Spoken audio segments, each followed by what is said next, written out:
गुरुदेव, भगवान ने मनुष्य को इस संसार में अलग अलग कार्य जैसे किसी को डॉक्टर, क्रिकेटर, इंजीनियर आदि के लिए भेजा है।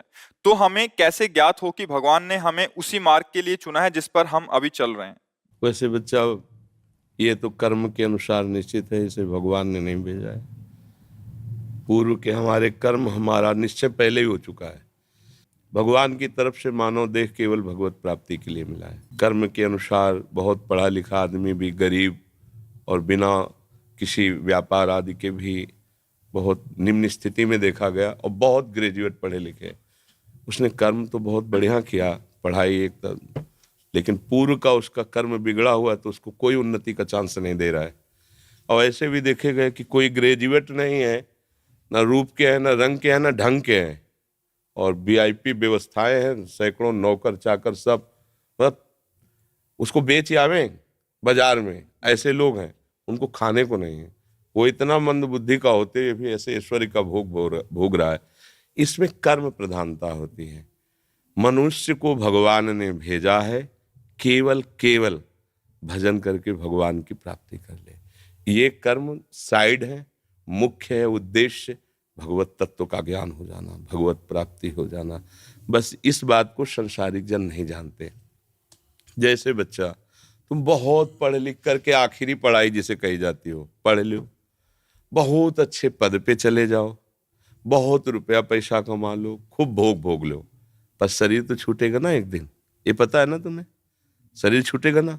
जब छूटेगा तो फिर नया जन्म होगा, फिर तुम्हें नए से पढ़ना पड़ेगा, का खा गा घांगा, सारी पढ़ाई बेकार, फिर नए से रुपया कमाना पड़ेगा, फिर नए से सुख सामग्री एकत्रित करनी पड़ेगी, फिर भोगो, फिर मरो, फिर नए से फिर शुरू।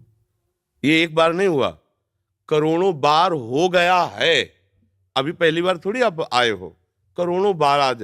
अब की बार हमको ऐसा पढ़ाई पढ़नी है कि जहां से रुके वहीं से शुरू हो। वो है भजन। 100 बार राधा राधा बोला है और शरीर छूट जाएगा तो 99 पॉइंट से नहीं चलोगे, फिर 100 के ऊपर 1 2 3 100 प्लस, नीचे नहीं उतरना पड़ेगा। अगर आपको थोड़ा ज्ञान हुआ है तो मरने के बाद जब दूसरा जन्म होगा उसी ज्ञान से, तभी देखा जाता बालक होते हुए बड़ी बड़ी भागवतिक बुद्धि, उसका पूरा खजाना जमा है। बच्चा, जीवन का लाभ है कि राधा राधा बोलो और मन में रखो कि प्रभु मुझे ऐसा ज्ञान दो जिससे मैं आपको प्राप्त कर सकूं, और आपके इस सृष्टि में जो कर्म के अनुसार मुझे सेवा मिले उसे आपकी सेवा मान करके करूं। बस भगवान किसी को सुख या दुख कभी नहीं देते। आप सोचो, यहीं से हम तुम्हें उदाहरण देते हैं। हमारे देश के प्रधानमंत्री का उद्देश्य क्या है? मेरा पूरा भारत सुखी रहे। कोई भी बैठे उस पद पे, हम नाम किसी का संबोधन करके नहीं, उस पद का भाव क्या है? पिता की तरह पूरे देश की प्रजा का हित करना, पालन करना। अब उसी उसी पद से बनाए हुए कानून में फांसी की भी सजा है, 20 साल की सजा वहीं से पास हुआ है, जबकि वहां का मुख्य उद्देश्य है तुम्हें सदैव सुखी रखना, बाहर भीतर कहीं कोई आक्रमण ऐसा ना हो पाए कि तुम्हें दुख पहुंचे। पर तुमने ऐसे कर्म कर दिए कि संविधान आपको बख्शेगा नहीं। समझ गए ना? ऐसे ही हमारे भगवान कभी किसी को, वो तो नॉर्मल उदाहरण, कहाँ एक प्रकृति के अंश शरीर में फंसा हुआ जीव कोई भी हो, और कहाँ समस्त प्रकृति का ईश्वर परमात्मा। ये कृति है, उसकी रचना है।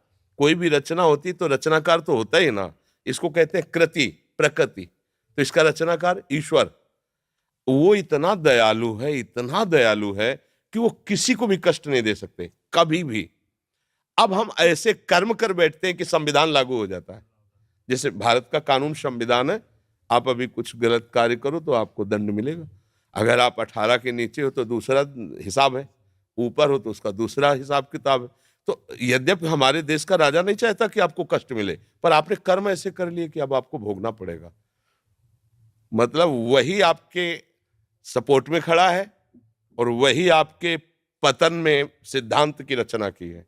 कर्म हमारे हमको उन्नति और अवनति कराते हैं, लेकिन उन्नति और अवनति में समान भाव ये भजन दिलाता है, ये कर्म नहीं दिलाता। भजन, अगर आप भगवत भाव में हो तो आपके अंदर सुख दुखे समय कृत्वा लाभा लाभो जया जयो, जय और पराजय में, सुख और दुख में, लाभ और हानि में समान भाव रहेगा।